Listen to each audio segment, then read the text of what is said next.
Celui qui parle en langue, qui prie pour être capable d'interpréter.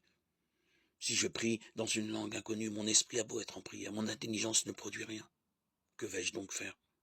Je vais prier avec mon esprit, mais aussi avec mon intelligence. Chanter avec mon esprit, mais aussi avec mon intelligence.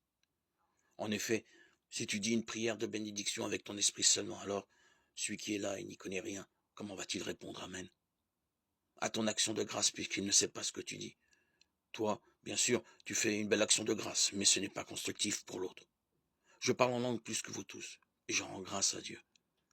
Mais quand l'église est rassemblée, je préfère dire 5 paroles avec mon intelligence, de manière à instruire les autres plutôt que d'en dire 10 000 en langue. Frères, pour le bon sens, ne soyez pas des enfants. Oui, pour le mal, soyez des petits enfants, mais pour le bon sens, soyez des adultes. Dans la loi, il est écrit ceci. C'est par des hommes de langue étrangère, par des lèvres d'étrangers que je parlerai à ce peuple. Et même ainsi, ils ne m'écouteront pas, dit le Seigneur.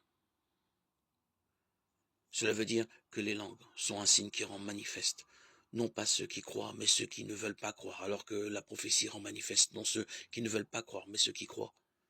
Quand donc l'Église tout entière est rassemblée, si tous parlent en langue, et qu'il arrive des gens qui n'y connaissent rien ou des incroyants, ne vont-ils pas dire que vous êtes fous? Si au contraire, tous prophétisent, et qu'il arrive un incroyant ou un homme qui n'y connaît rien, ils se sent dénoncés par tous, jugés par tous. Ses pensées secrètes sont mises au grand jour.